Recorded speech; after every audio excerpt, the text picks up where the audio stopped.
Welcome back. South Africa-based retail and furniture group Steinhoff issued new shares today, hoping to collect between 1.89 and 2.45 billion euros to finance a string of acquisitions abroad. Steinhoff, which is listed at the Frankfurt Stock Exchange, will issue the shares of at 5.055 euros each, mainly to institutional and large-scale investors. A book runner said the books were covered and would close before the market opened. Steinhoff in early September reported a 3% drop in earnings per share, weighed down by an increased number of shares and the weaker rand currency. The furniture retailer is looking to expand its business abroad and has embarked on a series of acquisitions, the latest being U.S. bedding retailer Mattress and Britain's Poundland. Now, the United Nations governments, business and civil society recently came together in New York City to jumpstart progress on the Sustainable Development Goals. This year, the UN Private Sector Forum focused on the role of business in advancing sustainable development to prevent global instability, with the theme Business and the 2030 Agenda, Securing the Way Forward.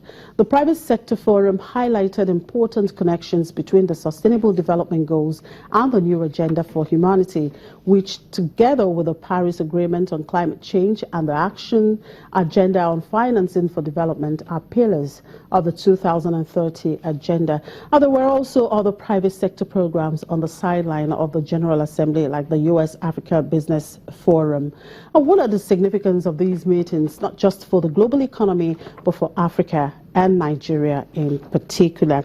I'm being joined by the head of the International Relations Unit, Lagos Chamber of Commerce and Industry, Mrs. Temitope Akin today. Good afternoon. Thank you very much. Good afternoon. Thank you. Now let's begin with the UN General Assembly. What exactly is the economic significance? Okay, if you look at the UN General Assembly, the theme of this year's assembly, it talked about the Sustainable Development Goal, a universal push, for world transformation. So if you look at the goal, and let's also look at the objective of the UN. The UN came together after the Second World War to avoid a break of such wars that we've had, the First and the Second World War. And when you look at what we now have years after, decades after, we still have this instability one way or the other. And we have issues of migration, issues of economic integration. We have issues of instability, policy instability, government instabilities. So when the UN came together this year, it was in a bid to achieve a way whereby we can address these issues. So that was the main goal for coming together this year. And looking at the Sustainable Development Goals, the 17 goals and the 169 targets, which were adopted in 2015, were majorly targeted at achieving a world with greater peace, greater stability, and greater economic prosperity, not just for some, but for a lot of other people also. Right. Now, there were some kind of private sector participation, at that meeting. There was the UN Private Sector Forum. There was also U.S. Africa Business Forum. What were the major focus of these private meetings? Okay, let's start with the UN Private Sector Forum. When we have these issues of migration, economic integration in some parts of the world, it has already started leading to a sort of economic closeness, in some economies. They are closing up their economies. They don't want other people coming in and things like that. And just like President Obama said in his speech, you cannot achieve economic growth with beggar thy neighbor policies or mercantilist policies. It is better we retain free trade, we retain open markets, and we retain these issues of integration whereby you can pull strength together and make the economy viable, not just in your own part of it, but as well in other parts. And now, when you look at the U.S. Africa Business Forum, it is a forum for U.S. and Africa to come together, look at how we can be partners, not dependent on one another, as in maybe there's a bigger partner, there's a smaller partner. And just like President Obama said, right now the GDP of France is equal to the GDP of the whole of Africa. So we have a lot to do. We've done a lot, but it's still like if we are scratching the surface. We have a lot to do in terms of, collaborating between Africa economies and their counterparts in other parts of the world. And our over-reliance on oil, especially African countries that are oil dependent, has not helped in that relationship. So there should be more exports, there should be more products that can be exported to other parts of the world, and there should be more less reliance on imports to sustain our own economies. And also, if you look at the World Economic Forum report that came out today, where you have Nigeria at 127 out of 138 countries, this is a country that is supposed to be the giant of Africa. And you begin to ask what happened along the line. Part of the issue that has to do with the issue of over-reliance on oil. Right.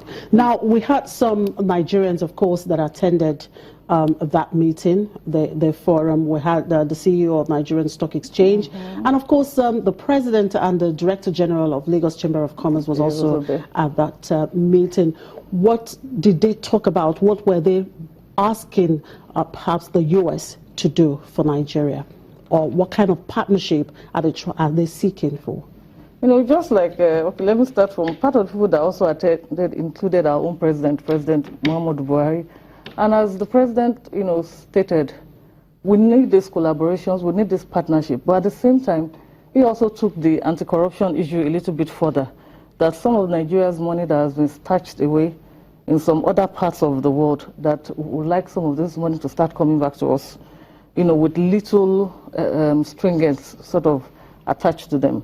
You know, and other things that were also discussed had to do with the issue of bilateral relationships, forging ahead, you know, having partners, not that one person is dependent solely on another, but having a situation whereby we can build together, we can work together, we can tap resources together. And President Obama made a lot of examples talking about his trip, you know, to sub-Saharan Africa. I think he should be the US president that has really visited sub-Saharan Africa most. He visited 4 times, you know, just within 8 years. You know, talk about the potentials for Africa, the young people, what they can do and things like that. But that what we just need is that stability in governance in Africa. We need the right economic policies. We need the right economic framework. So those are some of the things that we have also requested at some of those meetings. And at the same time, US is also telling us to look inwards. Because some of these things, it's not as if it's a one-way thing. You have your own side to also play. All right. Now, talking generally now from your own perspective, do you think that these meetings and forum have really yielded some kind of results, particularly as regards to Nigeria? Let us be optimistic. Okay, well, I believe in optimism. Right, thank you very much for your time, Temitope. Thank you for your time. That was Mrs. Temitope Akin today, the head of the International Relations Unit at Lagos Chamber of Commerce and Industry. Now we move on now to the FMDQ foreign exchange market. Dema Iyaba, FX dealer with UBA, joins me now. Good afternoon, Dema. Yes, good afternoon. Now give us an update on how the Naira is behaving today at the markets.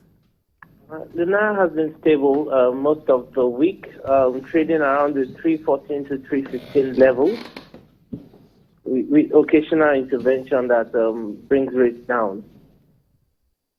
Now, just a quick one. The gap between the parallel market and the interbank has continued to widen. What is driving this gap, and when can the market see a respite? Well, the gap will continue to has continued to widen because a lot of demand has entered into that parallel market. And also, this is a holiday season, so a lot of people want to pay school fees, and a lot of people want to travel. So that's why the gap between that and the official market has widened. All right, thank you very much, Dema, for that update. We'll take a quick break. When we return, of course, we'll look at what's happening at the fixed income market. Do stay with us.